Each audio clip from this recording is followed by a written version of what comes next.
Hello বন্ধুরা, আজকে আমি ধোকা রান্না করা দেখাবো। বাজার থেকে কিনতে পাওয়া যায় গুঁড়োর, সেটাকে আমি প্রথমে গরম জলে ভিজিয়ে রেখে দিয়েছিলাম। তারপরে কড়ার মধ্যে তেল দিয়ে ভিজানো ধোকাটাকে আমি কিছুক্ষণ ভালো করে কড়ার মধ্যে একটু ভেজে নেব। ভাজা হয়ে এলে তখন আমি একটা থালার মধ্যে তেল ব্রাশ করে ধোকাটার পেস্টটাকে আমি ভালো করে মেলে দেব, দিয়ে আমি পিস পিস করে কেটে নেব। যখন সবগুলো পিস পিস করে কাটা হয়ে যাবে তখন আমি কিছুটা ঠান্ডা হতে দেব। তারপর পিসগুলোকে আমি ধীরে ধীরে তুলে নেব। দিয়ে আবার কড়া একটু গরম করব, তার মধ্যে একটু বেশি পরিমাণে তেল দেব।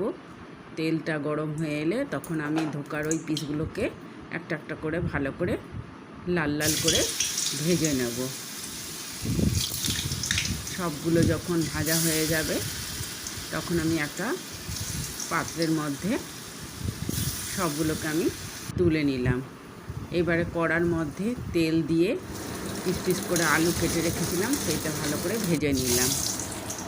ভেজে তুলে নিলাম। কড়ার মধ্যে একটু জিরে ফোড়ন, শুকনো লঙ্কা, তেজপাতা দিয়ে দিলাম। দিয়ে এবার আগে থেকে আদা রসুন পেঁয়াজের পেস্ট একটা তৈরি করে রেখেছিলাম, সেটা দিয়ে দিলাম। দিয়ে নুন হলুদ দিয়ে দিলাম, আর দিয়ে দেবো জিরে ধনে গুঁড়ো দিয়ে ভালো করে কষিয়ে নিলাম। যখন কষা কষা হয়ে আসবে তখন আমি ভেজে রাখা আলুগুলোকে দিয়ে দিলাম। ভেজে রাখা আলুগুলোকে দিয়ে ভালো করে কষিয়ে নেব। আর একটু সামান্য পরিমাণে জল দিয়ে দিলাম। দিয়ে আমি আলুগুলোকে সেদ্ধ হওয়ার জন্য আমি ঢাকনা দিয়ে ঢেকে দিলাম। এবার ঢাকনা দিয়ে ঢেকে দেওয়ার পর তারপরে আমি ভেজে রাখা ধোকাগুলো দিয়ে একটু ফুটিয়ে নিয়েছিলাম। এবারে ঘি দিয়ে নামিয়ে